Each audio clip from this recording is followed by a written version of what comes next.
Hi, everyone. Welcome. My name is Eric Beckstrom. I'm a senior academic advisor in the Center for Students in Transition at Indiana University Bloomington. On behalf of the Conference Curriculum Committee and the Student Voices Subcommittee, thank you for attending our Student Voices panel. We're excited to have you all here. The Student Voices group includes Brandi, Stacey, Karen Ann Hilker-Bilkesoon, Susie Morales, and myself. And again, we are especially excited to have you here. The purpose of this panel, simply put, is to hear from students themselves as they are in the best position to offer transfer professionals the most salient wisdom and suggestions to help us advance our own best practices on what students themselves have experienced. So a primary goal of this panel is to provide concrete, student-centered, actionable ideas that you can immediately put into practice. We'll do our best to add some of these to the social wall, but we encourage you to post things to the social wall if you want to today as well. I also want to thank, or we all want to thank NISTS for hosting this conference, and to NISTS Assistant Director Emily Cottrell for her stalwart leadership through thick and thin. Last but most importantly, a special thank you to our wonderful panelists who will introduce themselves momentarily. Note that you can find their student ambassador profiles, their inspiring transfer stories, and their blog posts in the conference app, linked from their presenter listing on this session's page in the app schedule. Afterwards, please consider completing the student evaluation, the session evaluation, which you'll find at the bottom of the page for this session. And we're going to be using the Q&A feature later on. The chat will be off during this session. And now I'm going to pitch it to our panel facilitators, Brandi and Susie, to introduce themselves. Brandi? Thank you, Eric, and thank you everyone for joining us today. Thank you to our panelists who were very excited to dive into their own stories and more about them in a few moments. I am Brandi Stacey. I'm a full-time project manager at the University of Alabama for the Alabama Transfers Project. I'm also a part-time doctoral student studying higher education administration, hopefully ABD, hopefully defending that dissertation this semester. Also a former community college transfer student myself and first-generation student. Susie, would you like to introduce yourself? Yes, I think good morning for my West Coasters. It is very early over here. And everyone else, welcome. Thank you for being here. My name is Susie Morales. I used to be working in a lot of the transfer initiatives at the University of San Diego as a transfer program coordinator, but now I work at Standford as the Leland Scholars Program Manager, which is all about helping first-generation low-income students transition into Stanford. But I am also a transfer student myself and first-gen, go community colleges. So thank you all so much for being here. Thank you, Susie. Now, what you're all here for, the stars of our presentation are our outstanding transfer panelists and NISTS student transfer ambassadors. I want to give them a chance to introduce themselves. Panelists, if you wouldn't mind sharing your name, your school, your degree, major, if that's decided, and anything else you'd like for us to know about you. Hi, everyone. My name is Atziri Regalado, Juarez. I am studying at the University of Utah, transferred from Salt Lake Community College. I live in Utah, so I'm in the West Coast. My major is honor psychology and a minor in nutrition. I might also get a certificate. I'm looking into that as well. And yeah, I'm the oldest of 6, and that's a very big part of my identity. I'm also Chicana. So yeah, I'm really happy to be here. Hello, everyone. My name is Jolynna Dang. I am a second-year transfer at the University of California, Irvine. I'm currently a business major, hoping to go into higher education administration. So I'm just very happy for this opportunity to be able to hear more about the higher education world, especially the transfer process. And something unique about my experience was that I did a 1-year transfer. So I was at community for 1 year before transferring over to UCI. Hello, everyone. My name is Juan Brangodiel. I go by Oso. I am currently attending University of California, Santa Barbara. I transferred from Los Angeles Valley College. I am in the West Coast as well. So it is early. And my major is Chicanic Studies with a minor in Applied Psych. I am in my 5th year, and a little fun fact, I played goalie in lacrosse. So.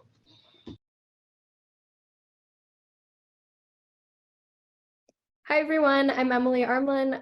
I am studying at Union College. I'm a senior here, studying biochemistry with minors in dance and psychology. I originally started off at Penn State University before taking some classes at my local community college, and then coming to Union, all in my 1st year. Thank you all so much, panelists. Again, over the course of this session, we are going to hear from our panelists about their own stories and lived experiences, and I know we will learn a lot from them from those experiences. So starting off with sort of a broad general question that I'm hoping you can dazzle us with a lot of details. Think about your own transfer process, your own transfer journey. Can you describe for us what that was like, each of you? I could go first. Sure, please. My transfer journey was, I guess, interesting now, reflecting back on it. Even the last year at the community college, I didn't really think about transferring. Like, it was something I procrastinated. I kept it in the back of my head. I was like, yeah, I have to do this. I have to apply at some time, but it wasn't like my big priority. And maybe it was because I was really enjoying my experience at the community college. I was part of the student government, and so we had a bunch of events being planned, and even towards the end of the year, a lot of things planning and finishing my credits. And so it was like in the back of my head. But thankfully I had some great advisors, especially in the like leadership role, that were on me about like applying to different colleges and when like the applications were being due. One advisor in particular really wanted me to go to the University of Utah, and I had declared my major as an general studies at the community college. I associates of general studies, and so I wanted to go into nutrition, and that was decided one semester before my last semester. And so we have a college here called Utah State University. That one has my program, and the University of Utah doesn't necessarily have it as a major. And previous to that, I was doing an associate's of anthropology, so already a social science, right?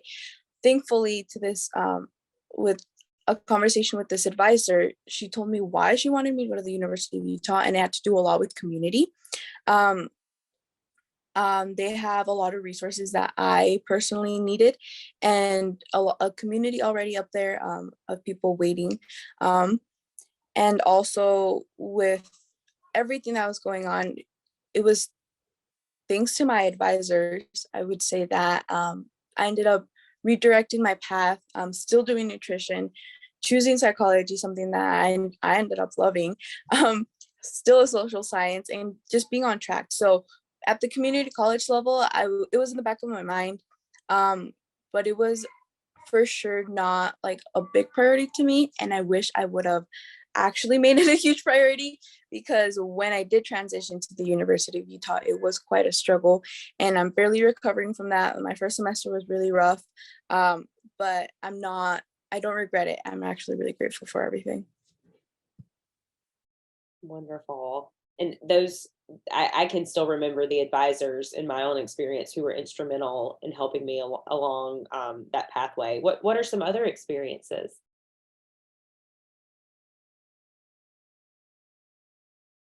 I can chime in next. I started off not expecting to transfer at all. It was definitely not something that was originally on my radar. I chose to, out of high school, attend Penn State University in their biotechnology program, which was an awesome program, really great. But I ended up kind of 5.5 hours away from home, very large university. I realized really quickly that it was just not the right fit for me at the time. I was going to thrive in somewhere that was going to be a smaller community, closer to home. And so after a lot of thought, a lot of discussion, a lot of conversations with family and friends and members of the college at the time, decided to come home during that semester and start taking classes at my local community college. So I went as a non-matriculated student at Hudson Valley for a little while, just to kind of continue taking classes, because I knew that I wanted to still continue my degree, but just figure out a better fit for me at the time. And during that time, I started looking at kind of colleges closer to home. So it definitely limited the radius a little bit, because I wanted it to be within the Capital District kind of. And so I started looking at schools from there. I went on tours, talked to admissions counselors and things like that, who were all really wonderful. But at the time, I think, you know, my parents, my family, and I were very uncertain about like how this process worked, because we were really learning about what transfer meant while I was doing it. And so it was definitely very confusing at times. The admissions deans that I had talked to were absolutely wonderful, like gave me all the information that I needed. We had wonderful visits, which is how I ultimately ended up at Union. And I was very excited to start. I was definitely still a little uncertain. And I was, you know, afraid of making the quote unquote wrong decision again. But now like would not change my experience for the world. Like absolutely love it here. It definitely took some time to get acclimated, especially with the time that I transferred being so close to the start of the pandemic. But now that I've been here, it was absolutely the greatest experience. I definitely did not know as much as I did about transfer, or do know as much about transfer now than I did at the time. And so it's interesting to me now working with prospective transfer students, knowing what I do now, being able to kind of share that like, it's okay if you don't know what's going on, like you'll figure it out as you go along. There's always people. For sure. I can definitely relate to you and your parents learning to, you're building the plane as you fly it, so to speak, with transfer. Yes, for sure. Next. I got it next. Okay. So my transfer process honestly was something that a little bit different than the other two, because I knew like right away that I was going to transfer, since I started doing like dual enrollment and concurrent enrollment classes with my community earlier on in high school. So then something that I thought about towards the end of my graduation of my senior year was, like maybe I can pull off a 1-year transfer if I take enough like summer classes, if I take enough classes in the fall. So then that was something, the mindset that I came into to prepare myself to be ready for that 1-year transfer, to meet all the requirements so that I was able to just like make it and then like apply that same fall semester, I mean, to be able to transfer. But along the way, I found that there was like a lot of little details that I was missing in my transfer like requirements that the counselors were able to help me with. So as soon as I checked in with the counselor, like I think at the beginning of the fall semester, they were telling me that like, oh, your plan is great, but then like you need like this class more. So I thought that that was super helpful, that like they were just looking out for me like that, because I didn't realize like that was something I was missing. And it was something that I was able to squeeze in later on that semester as like an 8-week course that was a little bit more condensed. I was able to fit that into my schedule as well, so that I could be able to fit all the requirements to graduate in time.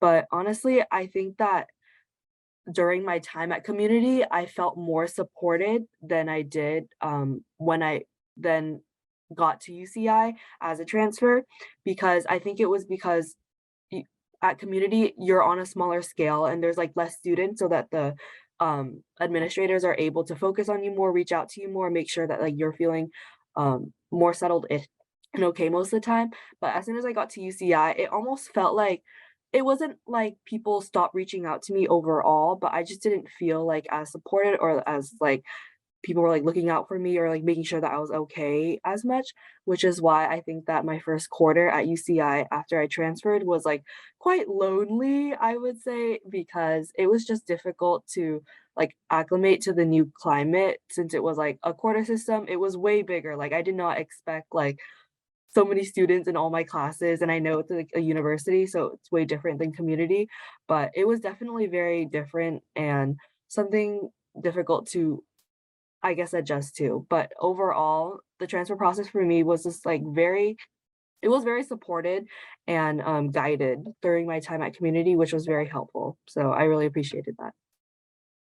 Again, I'm already seeing so many parallels. I can definitely relate to feeling that more enclosed sense of community at the hometown community college, and then sort of feeling like a fish out of water in the big university environment is a big transition. Last but not least, so Hello, everyone.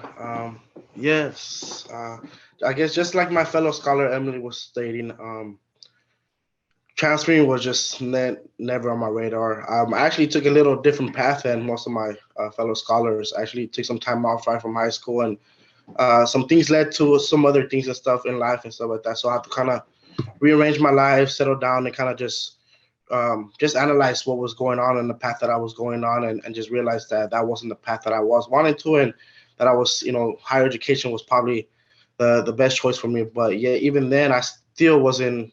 I still wasn't aware of what I was gonna do or anything like that. So I started off at Glenn Community College for a small quarter, and I was taking some like little gym courses, yoga course, and just thought like, yeah, I'm going to higher education. I'm going to school, and that was taking like a little bit too much of a time. So that was just putting stress on me, anxiety of just traveling back and forth over 3 hours just to get to two courses each day. So I'm the transfer, going to Los Angeles Valley College, and that's when I kind of just fell under the radar. I never thought about transferring. It actually took me about 4.5 years to actually transfer, just because I was just taking just random courses.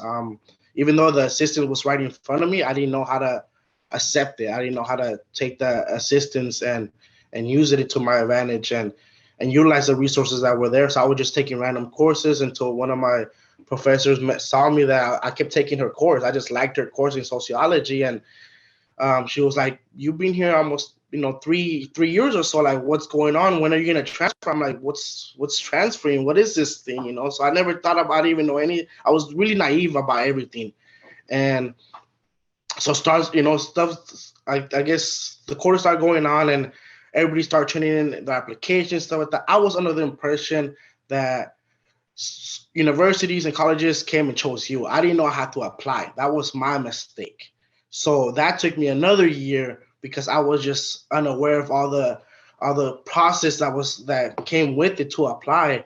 And so noticing one of my mentors at EOP kind of just my professor kind of brought me to him, and just I kind of explained my situation. He was like, "Wait, what's going on? Like, how come I never seen you?" And so we started just working. He actually kind of just took me under his wing. He was like, "You're gonna take this course," because he basically saw my transcripts. He was like, "You've been taking courses that has nothing to do with what you're taking or you're trying to do." So I basically I ended up transferring with about 105 units.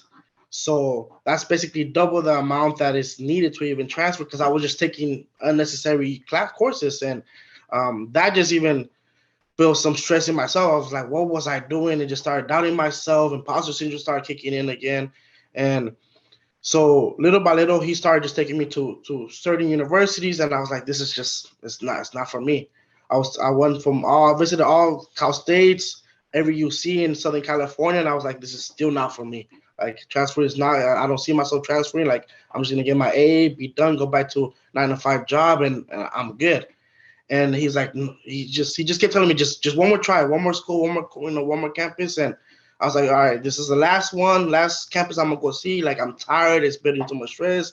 It's time consuming, and it wasn't in my radar. It wasn't in my sights to transfer. And then the moment I came here to UC Santa Barbara and I just stepped foot on this campus, I just stopped and I was like, this is where I need to be. This is the campus. It just felt this rush of just energy. I don't know what, I can't say what it was, but I just knew that I had a purpose to come here to UC Santa Barbara. I don't know what it was, but since I've got here, I've developed multiple programs. I developed a transfer honor society as here as well. So I've done so much things along my path that I didn't know until I got here what was my purpose is. But throughout the whole time, it was just very stressful. It just put a lot of anxiety throughout the whole process. And there was a lot for me to learn since I had to take a different path. Thank you. Thank you all. Yes, that again, we're all brutally aware of the issues with credit articulation and students coming in with way more than they need. And that's a big part of why we're here and why we're learning and trying to improve that for students. So a quick follow-up for any of you who want to add anything more.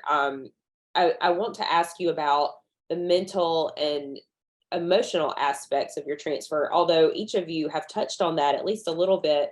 I heard, at least from almost all of you, feelings of anxiety, frustration, trepidation. What do any of you have any follow-up thoughts on the mental and emotional aspects of this journey?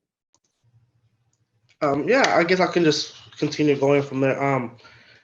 Yeah, I was ready to just quit. The moment that I found that I missed the whole application process, there was all this process. I went to my EOP, my counselor, and I was like, "How dare you not tell me this?" I was furious. I was angry. I was mad, and I was like, "This is a waste of time. I wasted 4 years, basically 3.5 years." I was like, I was ready. I was just mentally exhausted. I was burnt out, and I was angry. Most of all, I was just furious, and I really wanted to just quit. I had dropped everything. I was like, I'm done. That was the middle of the semester at the time, because that was a semester system. So it took a lot of time. It took a lot. I had to just really gather myself with my mentors and just really sit down with them and just really plan out a whole journey of like, okay, what is the proper steps that I needed to take to continue going? Because I was really just about to just drop everything and just go back to a 9-to-5 job and just never even think about transferring again, because it was already taking me 3.5 years to go and to think of another year. And I was already working 80 hours a week at that. So that was even exhausting in itself. And so, I know where my priorities needed to be, but I always knew that higher education was the right call for me. And I didn't want to give up on that dream, but it was mentally exhausting to the point that I had to take a whole couple months off just to like really gather myself through the summer and really just think about the goals and my purpose of why was I doing this and why was I going to higher education. But it really took a huge toll on my mental state of being. For sure. Do any of our other panelists want to add to that? Yeah, I'll just add really briefly. I think before transferring, I mean, before and during for me feel like the same thing, just because, as we said earlier, I was really kind of learning about it while I was doing it. And I think, it's changed so much throughout the past 3 years about how I feel about transferring, that I like to share that now. Like before and during, I was very upset about the situation. My parents were very upset about the situation. And it's not that, we thought that it was like, I think we just hadn't seen any representation, really. We didn't know anything about it. And so I think I have a very different kind of view on the word transfer now than I did at the time. And I think I had never really been told like, oh, transferring can be such a great opportunity and can offer you so many unique perspectives. I think at that time I had seen it as, oh, like my first plan didn't work out. This is like a negative. And really, after meeting some amazing people at the admissions office here at Union, they helped me see very quickly, like, no, transferring can be a great thing. Like I would not change my experience for the world. So while we were, it was very stressful at the time. It was very, upsetting at the time. I now am so thankful to have had that experience. As challenging as it was at times, I really love being a transfer student now, love sharing my experiences, love being able to connect with people through that. And so I think I like to kind of point out to transfers that are looking or are currently doing it now to how you feel about it now might change kind of in the future. For sure.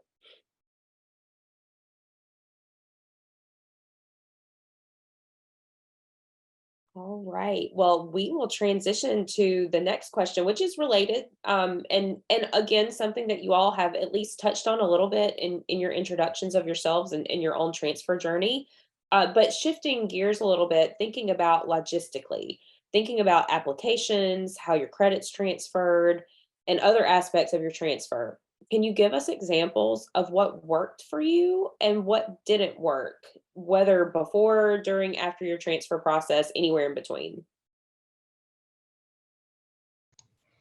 Yeah, I guess I will start with what worked. I don't want to be so negative. So I guess what worked is just, I guess after I started learning to just accept the help that just was right in front of me, I guess just visiting those potential schools, understanding the different processes that I guess the different curriculum that they were accepting for that certain majors that they, that was either impacted or not, depending on which university or Cal State that you're going to. So depending on the institution, just learning those processes, that's what really worked for me. Just understanding what courses that I needed to kind of to take towards the end of my journey at CC that were acceptable to transfer instead of just taking some random courses. So that started to really help out for me and stuff like that. And then just building the strong mentorships, building that social capital with the mentors.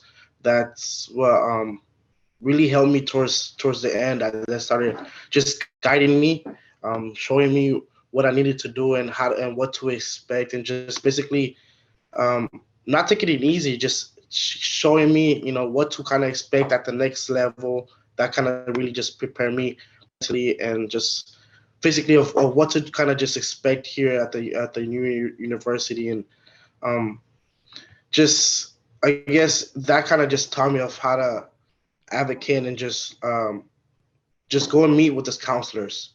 That's what really worked, is just really navigating, just connecting with them, and just learning about the different financial packages. That's what really kind of stood out for me. Just that's what really worked for me, just distinguishing not only from prestige, but just what's the best fit for me and the best package for me.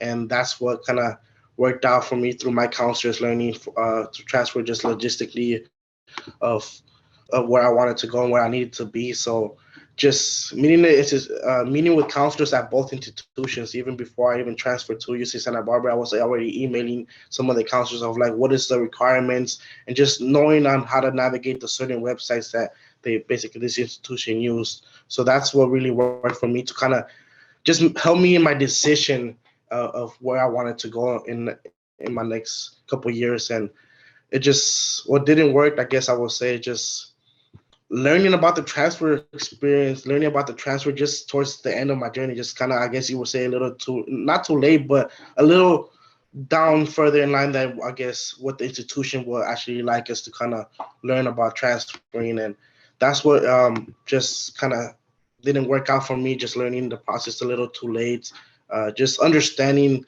the whole credit transfer policy and of the institutions and how those work and what courses are acceptable and what courses are not, and how to go about that. And I was just really naive.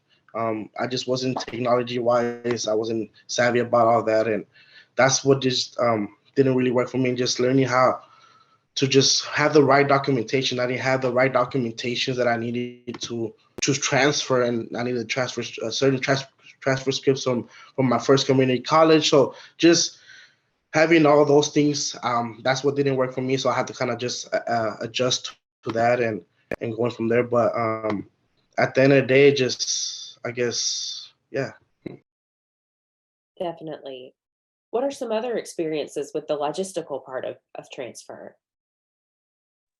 I would like to add, I think something that also mentioned that I think also was huge for my transfer experience was the advisors. Like I said, I keep mentioning that, the office, the leadership office, because it was where I worked. I was most of the time. That really opened up my knowledge about all the resources, but especially those advisors, they were really caring. They were, always with us, always in office. So we could always go to them for anything. And like I said, one of the advisors was over one of the vice president positions.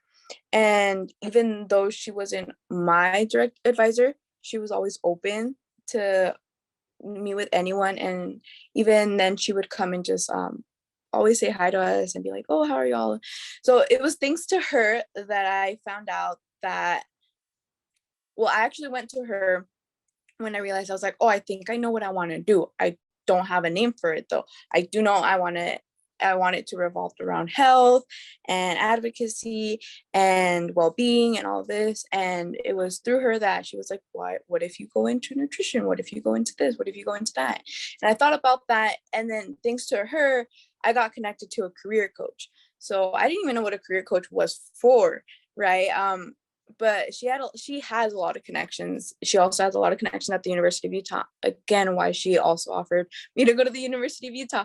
But yeah, it was through her connection at from the career coach that I ended up figuring out the credit system and how that worked. And especially since it was like my last semester at the community college and I wanted to go into nutrition, which is more STEM heavy, and I was already in a social science, that I met with the career coach for several times, and we just explored my options. And that's when I ended up, deciding to do a general studies for my associates, and then really thinking about how I can incorporate nutrition, but maybe also not start over with my credits, because like I said, nutrition is more STEM heavy and I was in a social science. So basically I would have to restart all over. And I'm really grateful for them advising me, and I ended up landing with psychology and still doing nutrition and knowing how to incorporate both of them. So if anything, it was very monumental to like have those advisors and just have someone to explore your options with. Most definitely. Jolynna, Emily, did y'all want to add anything about your own logistical experiences before we move on to the next question?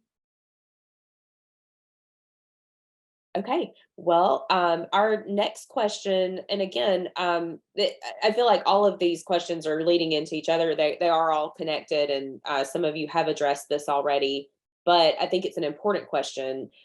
During and after your transfer, did you have a go-to person or a go-to office, someone you knew you could rely on if you had questions or concerns, either at your previous school or where you actually ended up transferring?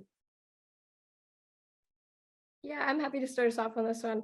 I definitely, during the transfer, relied very heavily on the admissions offices, and I'm very fortunate to have had wonderful deans who kind of guided me along the way.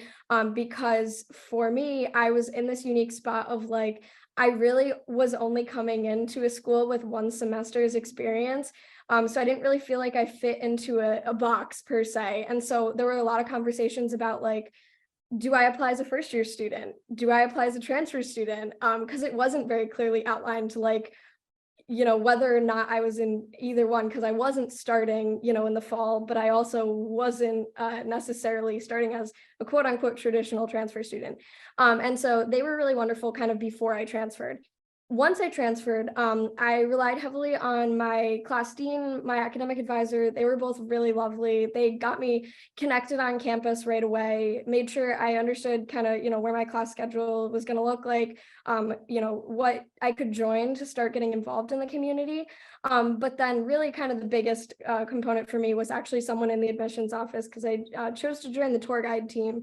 And once I joined that, I met Rachel McNeil, who's one of our deans at the time, really wonderful, amazing person, who kind of started to talk to me about hey, would you be willing to share your experiences as a transfer student? You bring unique perspectives on the campus. So would you want to kind of start to look at what this looks like for you? And I, at the time, was I don't want anybody to know that I'm a transfer student. I'm not really sure how I feel about it. And I started to think about, my conversation with her and my conversation with other deans in the office. And I was like, oh my gosh, wait, actually, this is a really awesome experience, and kind of started to build that network. And so she was definitely my go-to, and has been my go-to after that, and has connected me with so many people across campus, whether that be our first year experience office to kind of help get new and transfer students acclimated to the campus since. My current academic advisor is definitely one of my other big go-to nows as well. Awesome. Others?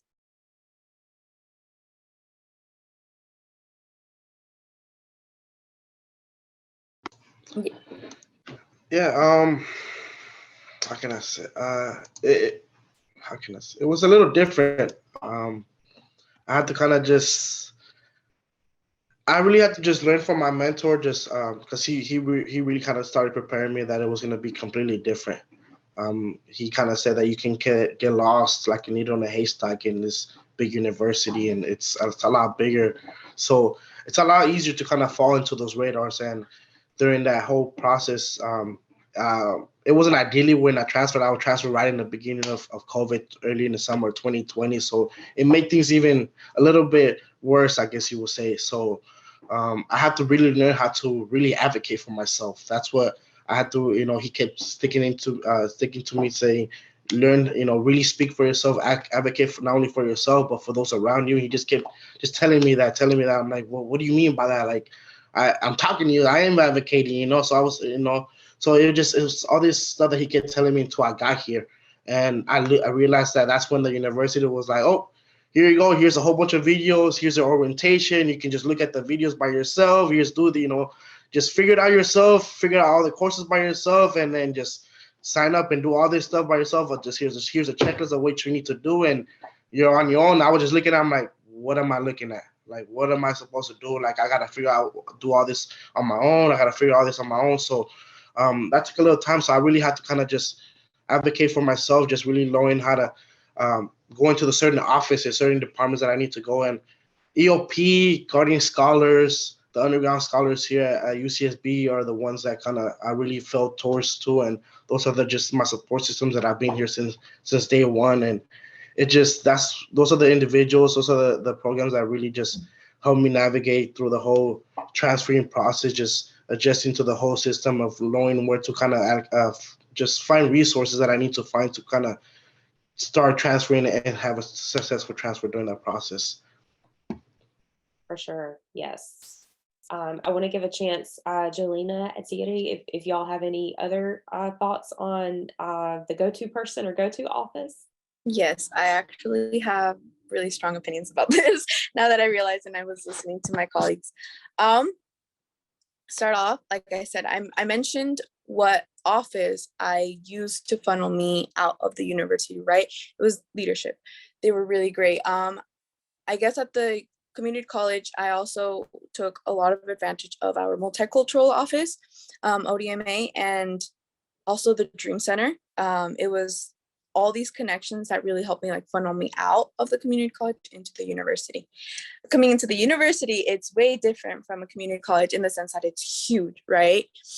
And what really helped me was I connected first through the Dream Center, and through the Dream Center, I got connected to the first gen scholars, and I'm first generation. So I guess that's one thing I forgot to touch on. I listening to Oso's experience as well, being a first generation is really difficult because you don't know the system. And so you're in it and you're over here, you're in it, you're happy because you're in it, but you don't know how to navigate through it. And it's already a maze within itself. So it helps a lot to get connected to an office, to folks, staff, right? And to have someone or multiple people to help you navigate through it. Like I said, going into the university, it was a rough transition, but the reason I chose the University of Utah was because my previous advisor had connections with the first gen, with the Dream Center, and she was right about that community. And when I was falling through the cracks this last semester of trying to get acclimated and also just it not going so well, it was through them that I found a support system. I had friends checking in on me, texting me, hey, how are you? Haven't seen you at school. I had my staff texting me. The first day back this semester, I had so many meetings with staff members of hey, I heard what happened. Are you all right? What's going on? What can I help you with? And if anything, when it comes to specific offices, I do remember someone at the community college in one of our meetings mentioned that sometimes getting connected right away as you apply and get admitted to maybe a cultural group or an office to help you funnel you into the school is really helpful and really life-changing. And so, yeah. And then just to piggyback right on that, I agree with all of your guys' experiences, but I would say that during my transfer, my go-to person was definitely he was the director of campus life, and it was someone that was my advisor during my time in student government at community. And the reason why he was my go-to person was that because he had the attitude of always wanting to give me the help I needed. Like whatever I asked for, he would always try to find that resource for me, that like center for me, the right person to connect me to. And I always just felt that like he wanted to help me and he wanted to make sure that like I was doing okay, which is why like I like almost always went back to him because I knew that he would be able to support me in that way. And then after that, when I got to UCI, I would say it was a little bit different. I didn't really have a go-to office or go-to person. I knew that we had a transfer center, but I didn't feel like I was getting like what I wanted out of it. But as the year went on, I think that I just learned to like continue asking questions to like different centers. Like I think I reached out to the career center at one point. I made an appointment with a counselor and just like forcing myself to like reach out to other people and other resources on campus really helped me to find the answers that I needed to acclimate to the new environment. For sure. Thank you all. We have some outstanding questions from our audience members already. So at this point, we're going to transition away from the questions that we had prepared. And I'm going to hand it off to my colleague, Susie, and she's going to take it from here with audience question and answer portion. Yes, thank you so much to everyone that's been asking some questions. So it says here, hopefully it's okay that I'm revealing who's asking these questions. But from Wendy, it says it would be, oh wait, 1 second. Okay, it would be helpful to also hear from the students about what we, institutions, can do better to orient them and engaging them on their new campus and in their new programs. Yes. What can the institutions do? I would say just hire more counselors, hire more staff. There's when we're transferring, there's not enough power there to just assist every student to the point, like I mentioned earlier. Most in my institution, there was like, here's a video, like 10 videos, 20 videos that you need to look at, and every single one needs to be looked at before you can, register for courses on your own and do all this stuff. So it just basically just having these counselors more readily available when these students are transferring, and having more at the time of like either Zoom or anything like that, that they're able to kind of just get in contact with these counselors. Because from our department, it's usually like 2 counselors per department, and you have about 5,000 to 10,000 students in each department, and just the availability of those counselors doesn't really assist. So you're basically just there like a sitting duck trying to figure everything out on your own, and it's not very helpful when the whole point is just, this is what they get paid for. This is why the institution pays the institution to have these counselors help us, but they can only do so much when they're only very few, and there's always 1 or 2 counselors, and it's like, we need more than just a few of them. And some BIPOC counselors will be nice to kind of see as well, that you can actually go and see like, hey, that counselor looks like me. I can go, I don't have to be worried about my code switch, if that person understands my culture or my identity or anything like that I've been struggling with. So that, other aspects in life that, should be taken accounted for that are not, that actually also hinder the students when they're trying to seek information, when they don't see anybody that represents them or looks like them, and actually don't understand their struggles or what they have to go through. And basically everybody that they've been dealing with is basically, for the better way to say, is basically they've been spoon-fed, and they don't understand our struggles of us transfer students that we've been going through. So just having those counselors readily more available to these transfer students. Right. Thank you so much. Jolynna, go ahead. I would just like to say that like something the institution could do to better support the transfer students would be just to continue to outreach to us, even if you aren't getting like responses at first, because I know that like, especially in the beginning of the year, there's always like these opportunities that are like thrown at us, like these resources that we may get, or like at orientation, we get all this information.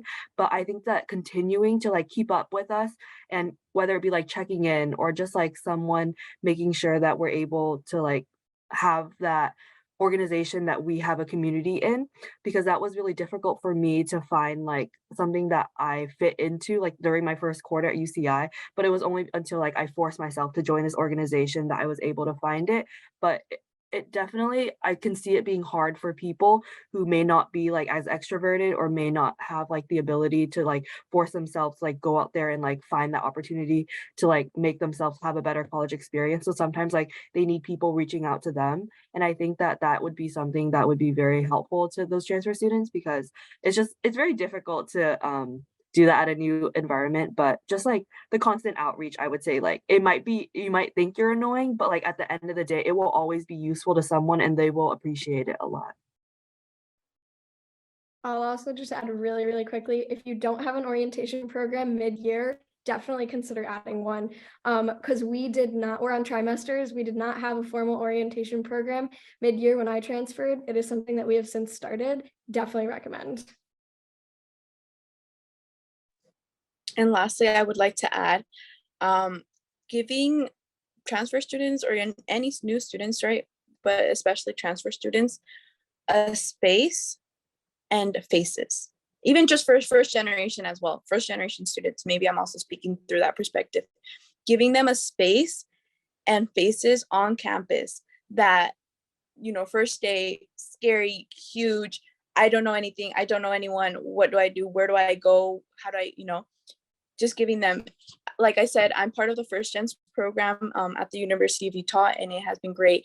I always go to that space. And they always, to all the first generation students, they always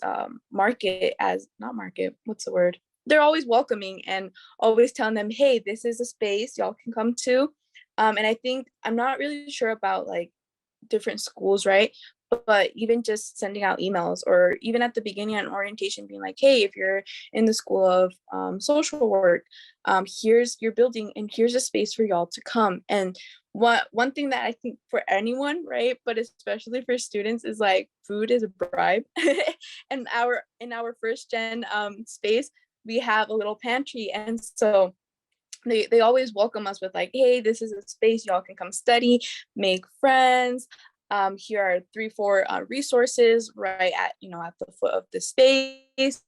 There's a little pantry, and so it's always so welcoming. And at the beginning of the semester, like I said, I still don't know much about my university because last semester I didn't get to explore much, but I always go to that space, and it just happens to be in the union. So I also have been exploring the student center more. But when it comes to like other colleges and like where to get the best food, or like just different buildings and what they are, I have yet to explore. But giving them always a space to where they can go and people to talk to, knowing that like, oh, this person can help you for this, it like I said, back to the whole funneling, if you can funnel them in, it'll be just a smoother transition.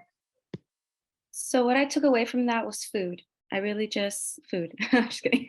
Many things were said. Also, did you want to add something briefly to this one? Yeah, just to on top of that, and just kind of it follows up with another question that was in there in the Q&A as well, so I can just kind of tackle that at the same time.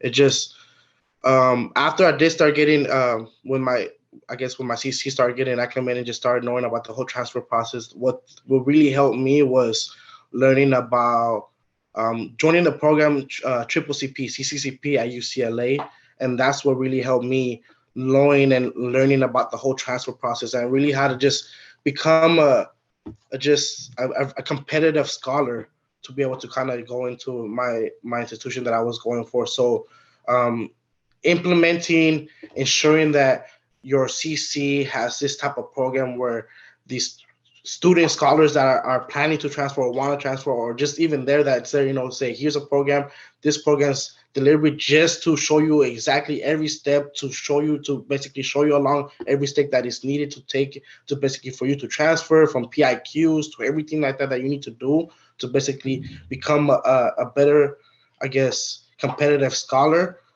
It's really needed, and basically if you guys don't have it, you guys need to really implement it at your CC, and that's what really helped me at my community college learning about the Triple CP, and that's what really kind of helped me in transferring.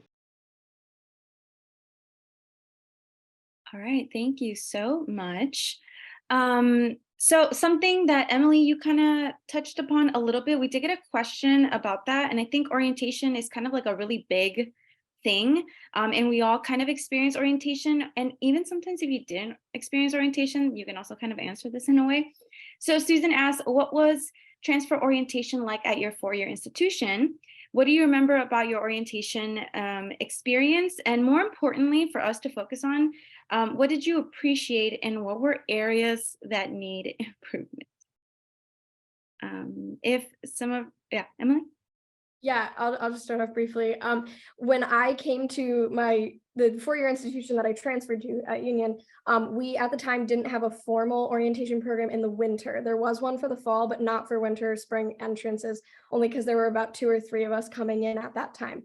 And so my quote unquote orientation was meeting with our first year class dean, who was wonderful. I had a great conversation with her. I still remember, all of the guidance she gave me about like who I should be reaching out to, get involved on campus and start doing things like that.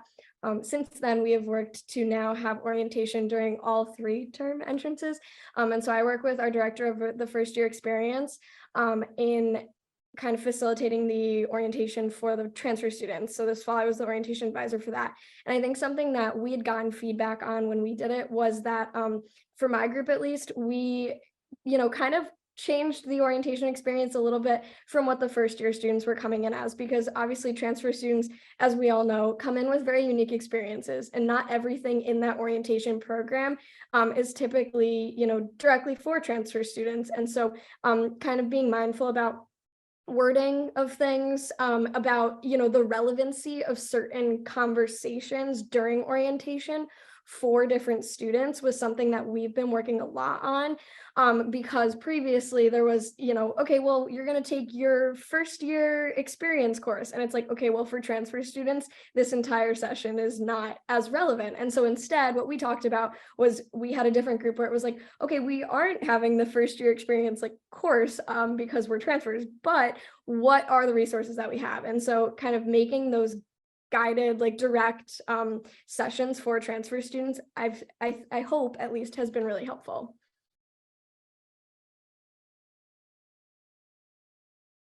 Jolynna or Atziri, do we have anything to add for this orientation?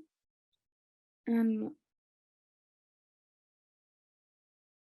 right. Personally, I was unable to make my orientation, so I didn't have like that much, I guess, like going into it. So I kind of wish like there was something more, maybe like something on social media that almost like replicated like the resources or like fun facts or like tips that like we would be able to get that's like just like more easily like accessible to us. Because I know that even if that information was sent out in an email, like in like a whole long PDF or something document, I might have not wanted to read it. But like if I'm following this account on social media and I see that like they're just like constantly reminding us of like all these things that we need to do, that might have been helpful.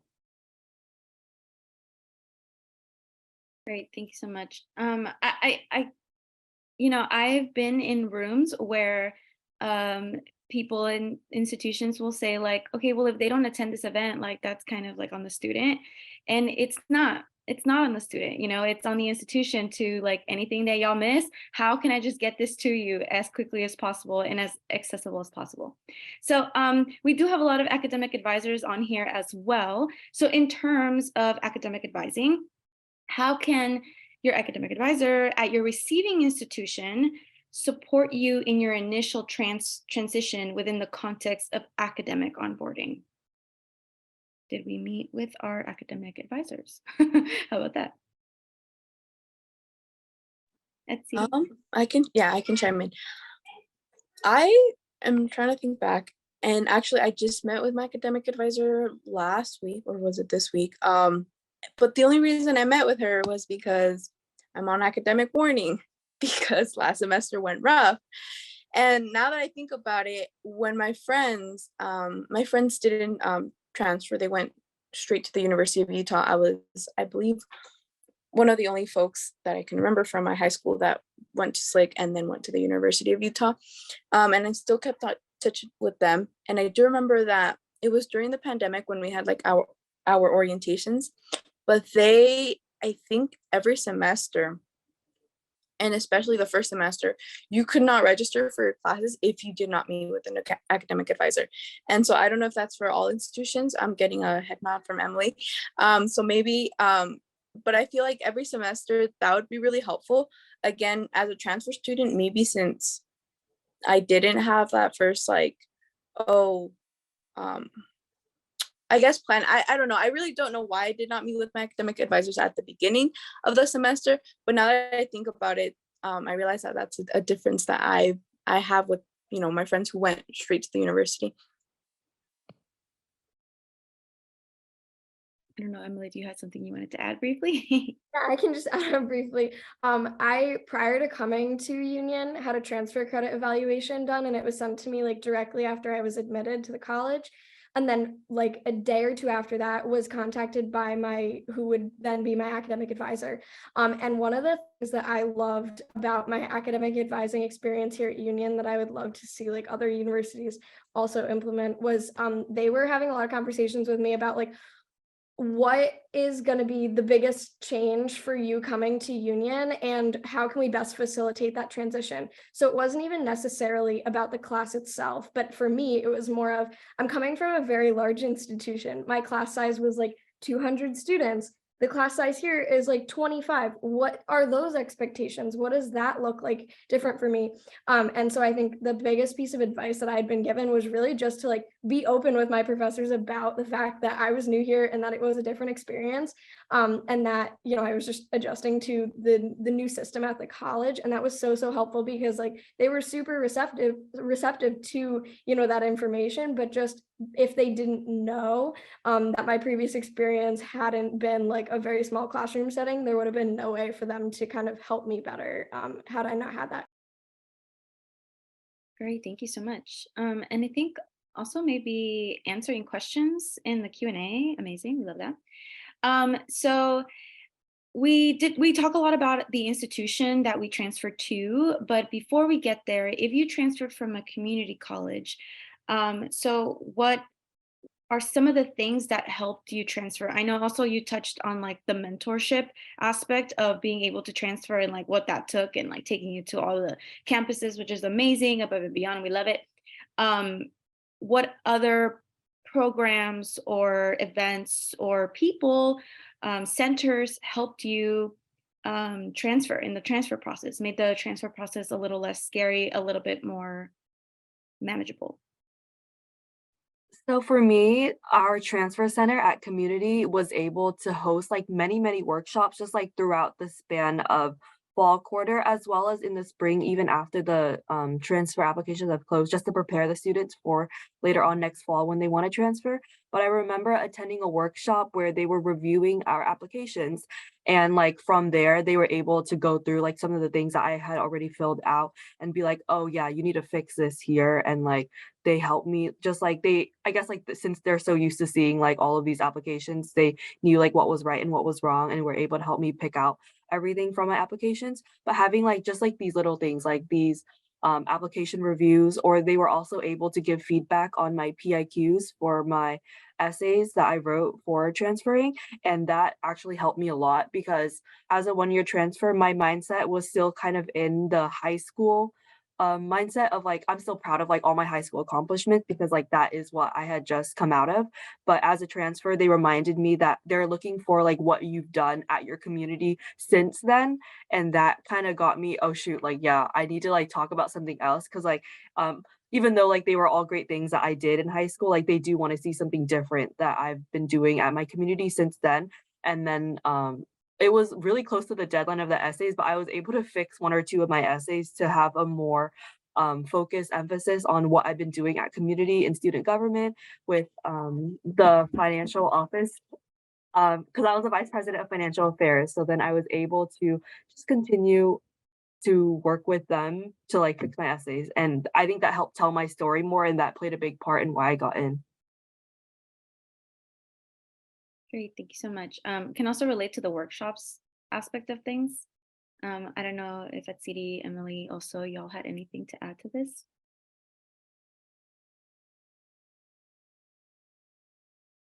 I'm gonna take it up now. Okay, So for some institutions, there are such things as like orientation classes. I know that Emily, again, you mentioned something about orientation in the middle, which is amazing. For those of you that didn't have an experience or something like that, would an orientation class, do you think that would have been helpful to be in a class full of other transfers who were also transfers with y'all? I want to say yes. I think we did have an orientation for just transfer students at the beginning of the semester. And even then it was huge because the University of Utah has a great accreditation with Salt Lake Community College, which makes me wonder, right, as a transfer student, as I got in, and after talking to my staff at the end of this last semester, that a lot of transfers start but don't finish. And I was like, well, that's not good.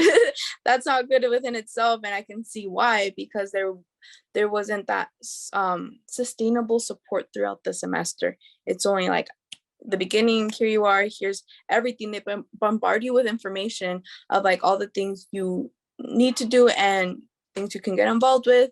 And then after that, like that support just fizzles out. And with that, like also, I guess, again, trying to get acclimated to a new environment. Personally, for me, what also didn't help much was the cultural shock. It was not just from community college to like a four-year institution, but also just being a minority student, first generation minority. The culture shock was really real, especially from community college. My community college was pretty diverse. I think it's the only community college within the state because Utah's kind of small. And then going to the University of Utah, which is the majority of the population is white and affluent, that hit more than everything else, because I did have, 2 years of college already under my belt, and I knew kind of how it worked. And being part of student government at the community college, I knew that there was resources and how to get around. But like I said, it's that sustainable support throughout the semester that I think transfer students really need, because they do know what college is about, but then again, they don't know what this college is about and what they have to offer and what we can also offer to the college, right? So yeah, if anything, just having a course or some sort of program that throughout the semester you're checking in, but you're also giving them resources and support more than anything. Great, thank you so much. I think maybe this could be our possible last question, unsure, but we've been talking a lot about what can institutions do to, make the transfer process more seamless.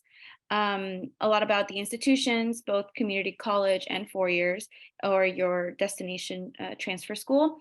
But what specific suggestions would you give transfer students before, during, or after their transfer? Because that can also teach us quite a bit. I guess I would say just really learn, I guess, to, like I said earlier, just advocate for yourself.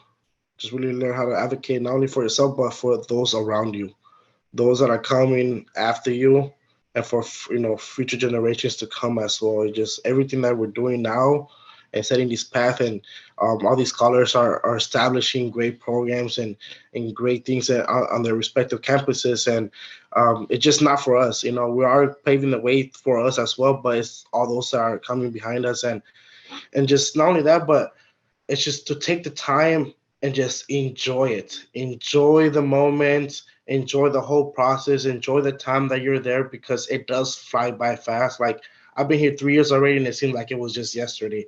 And I'm barely starting to enjoy the paradise. I'm like literally 20 feet away from the beach and stuff like that, from the cliff. So just enjoying the smallest things in life and just doing what you can. I always remember to just self-care, to take care of yourself, and just always remember just to stay with that gratitude. It's a lot harder to just to not think about the positive things, but it's easier to think about I didn't do this, I didn't do that, but just showing up to class, going up to lectures, turning in an assignment, enjoying those small accomplishments that are going to keep us sane, keep us going, keep us thriving and stuff like that. And it's it just gotta just enjoy the moment, be in the flow.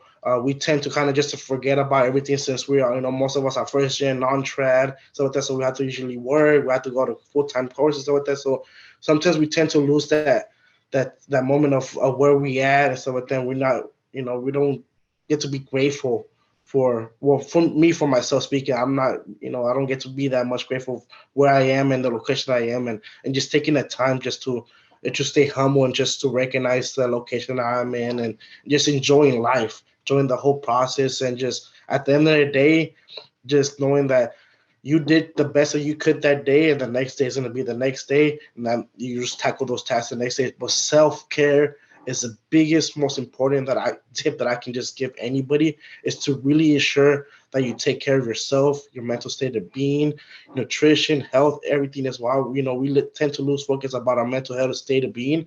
I go to therapy once a week because I need it, because I need to stay sane, because if not, I will go crazy. It's intense. It's really intense, especially for those that do have the quarter system. They know how fast it goes and stuff like that. So it's really intense, and just really please take care of yourself. All you can do is just really try your best. That's all that's needed. Thank you so much. Also, anyone else? Yes, I want to add, again, I feel like I mentioned this already before, but I guess to the point, it is connecting with resources, connecting. I'm grateful I have at the university, but the reason I learned, I learned at the community college through the student government. When as a student government leader, we were being presented with all these resources of like, oh, students can take advantage of this and this and this. And as a student, I was like, but we don't know about these things, And so as a student leader, I had to kind of like what also said, advocate for myself, but also advocate for others, and like, spread these this information about all these resources. And going into the university, again, I was switched back to just a student, not even a student leader. I knew that the university had resources. I didn't know what resources, but I was there to explore. And so it is through these resources that, again, I found that support system. And if anything, having a support system anywhere, community college or university, especially the university, because it is bigger, it's like a safety net, right? Like you fall, and we all are meant to fail and fall and learn from our mistakes, right? There's going to be hard times. We're all human. And having a support system there is your safety net, because when you really don't have any energy to continue, or you get into those frustrating moments where you just want to quit, like if you have a safety net of a support system of students and staff at the university or at the community college, they're the ones who are really going to, help you through your transition or help you through your journey. And it's really monumentally helpful to have a support system. Great, thank you so much. We just have literally a minute. But I would like to thank everybody here. Thank you so much for joining us. Thank you to all our panelists. Y'all are amazing. And if there's, if anyone would like to say your goodbyes, your thank yous. Thank you. Goodbye, everyone. Thank you all for coming to this conversation. Thank you so much. Yeah, thank you for taking the time every day to come and to listen to us. And it's for those on the West Coast, it was really early. So thank you once again for all your time. 100%. This is recorded, so anyone can access this at any time. And we're going to put takeaways on the social wall. Everyone, please put your takeaways from this session on the social wall so we can continue this conversation, which was so amazing. Again, thank you to everyone, the panelists, Eric, Brandi, Emily, and everybody who was here today. Thank you.